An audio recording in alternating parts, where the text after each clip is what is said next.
Baik, Bapak Ibu sekalian, selanjutnya kami masih memiliki narasumber kedua, yaitu Bapak Ismail Siregar, yang akan memberikan pencerahannya terkait dengan muhasabah atas Milad Muhammadiyah ke-109.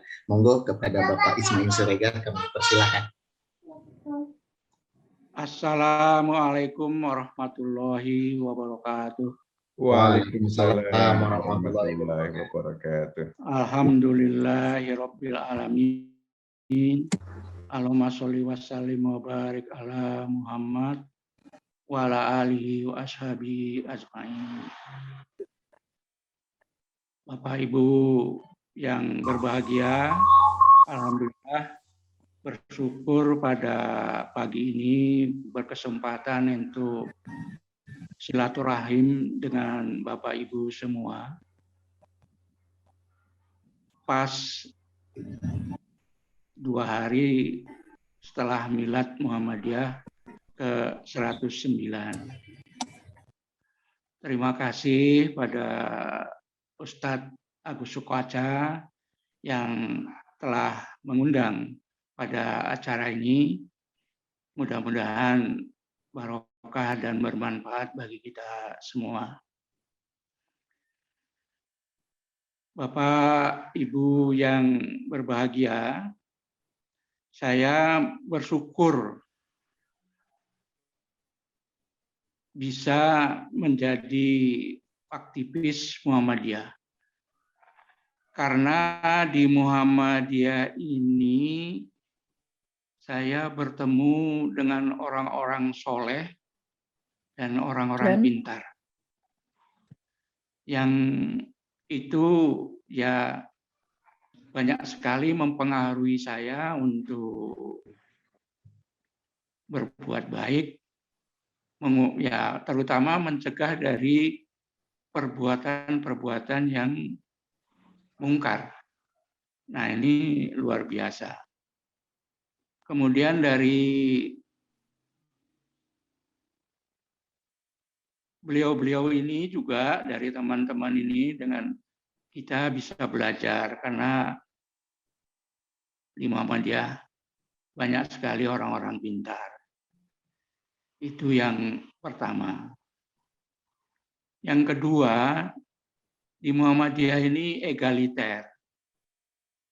Sehingga tidak ada strata antara pimpinan dengan anggota, antara pendidikan tinggi dan yang rendah, semuanya bermuhammadiyah dalam egaliter. Yang ketiga, orang-orang Muhammadiyah ini selalu berpikir positif. Ya, selalu berpikir positif. Jadi setiap kegiatan, setiap program itu apabila ada hambatan, itu selalu disikapi dengan positif. Insya Allah ada jalan keluar. Insya Allah kita sanggup menanggungnya dan seterusnya. Ini rata-rata orang Muhammadiyah begitu. Yang keempat, di Muhammadiyah ini kita ketemu dengan orang-orang yang fastabiqul khairat. Selalu berlomba-lomba dalam kebaikan. Walaupun dengan pengorbanan. Ya, pada umumnya lebih mementingkan kepentingan umat daripada kepentingan pribadi. Nah, yang berikutnya di Muhammadiyah, orang-orangnya visioner. Punya banyak ide. Jadi Bapak Ibu yang berbahagia, kemarin di Milad, di resepsi Milad itu diresmikan 2 perguruan tinggi, 1 di Malaysia, 1 cyber university Nah, istilah ini malah saya temukan di Muhammadiyah. Di literasi lain saya malah belum ketemu. Cyber University. Kemudian mendirikan sekolah di Australia. Nah, itu sebenarnya kalau kita kaitkan, itu berkat ide-ide tokoh-tokoh kita jauh sebelumnya. Pada tahun 20, ketika Muhammadiyah sudah mulai membuat BPP, Badan Pembantu Pimpinan yang disebut bagian. Sebelum Kiai Dahlan melantik ketua-ketuanya, beliau bertanya. Yang pertama bagian PKO, pertolongan kesengsaraan umat. Yang calon ketuanya Kiai Suja. Kiai Dahlan bertanya, Kiai Suja, kalau kamu jadi ketua, apa yang ingin kamu lakukan? Dia mengatakan akan membangun rumah sakit, rumah miskin, rumah yatim, dan seterusnya.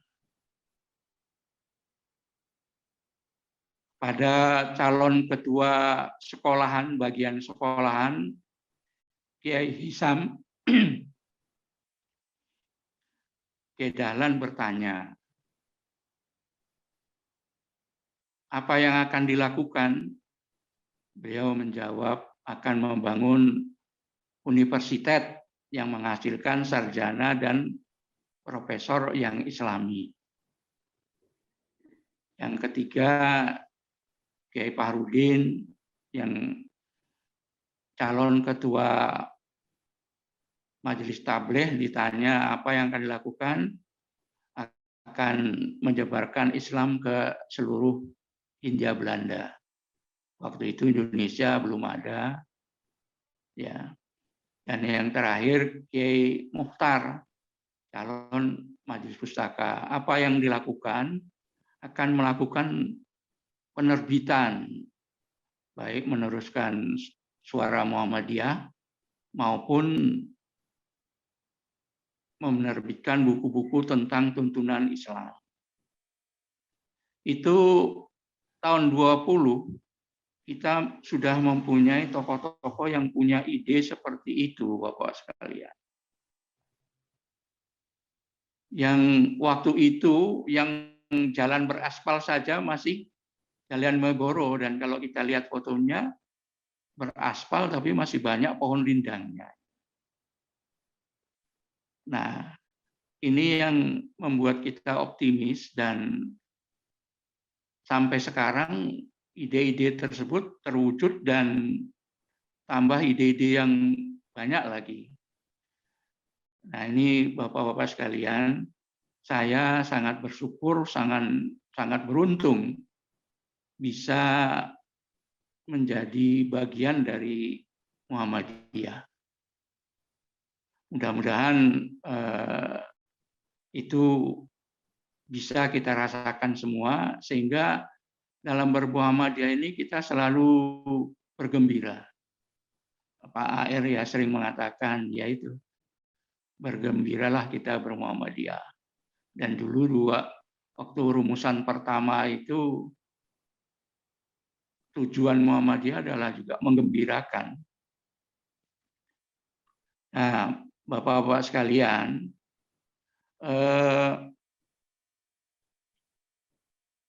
melihat perkembangan Muhammadiyah yang begitu besar, kebetulan saya lagi membaca tentang dinasti Mongol. Yang dinasti Mongol ini selain menghancurkan banyak kota-kota, termasuk Baghdad yang itu pusatnya peradaban dan ilmu Islam dan pusatnya kekhalifahan Abbasiyah, tapi itu dihancurkan oleh Mongol. Walaupun nanti Mongol ini termasuk orang yang berperan besar untuk kemajuan Islam. Nah, saya bertanya, kenapa Allah mengirimkan orang Mongol untuk menghancurkan Baghdad, menghancurkan buku-bukunya yang dalam literasi disebutkan tintanya itu ketika dibuang ke sungai menjadikan sungai itu jadi hitam.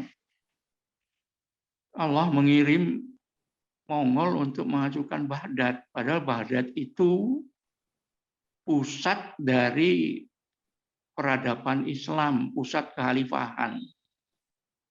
Nah, ini menjadi pertanyaan saya, ya. Padahal dulu Allah ya menghancurkan kota-kota atau negeri-negeri kalau negeri itu maksiat. Nah, ini jadi pertanyaan saya. Kenapa Baghdad itu Allah mengirim bangsa Mongol dan kemudian Allah menjadikan bangsa Mongol ini menjadi berperan dalam penyebaran Islam ini. Nah, ini masih saya cari jawabannya. Mudah-mudahan nanti Bapak Ibu bisa ikut menjawab. Kemudian pagi tadi saya sempat mendengar yang dibicarakan di Glasgow kemarin. Itu ya kalau lihat prediksinya sangat mengerikan. Apalagi itu tahun 50 itu 30 tahun dari sekarang. Nah, ini menjadi tantangan juga bagi Muhammadiyah untuk ke depan. Apabila prediksi itu benar, ya hampir nggak ada artinya lagi amal usaha kita yang sangat maju pesat itu. Nah, Bapak Ibu sekalian, refleksi yang apa disampaikan oleh Ustadz Agus tadi itu mudah-mudahan menjadi bekal kita terus untuk mengembangkan dan memajukan Muhammadiyah ke depan. Insya Allah dengan bekal takwa kita akan terus berkemajuan. Demikian yang bisa saya sampaikan, Mas Iwan. Matur nuwun. Wassalamualaikum warahmatullahi wabarakatuh. Waalaikumsalam warahmatullahi wabarakatuh.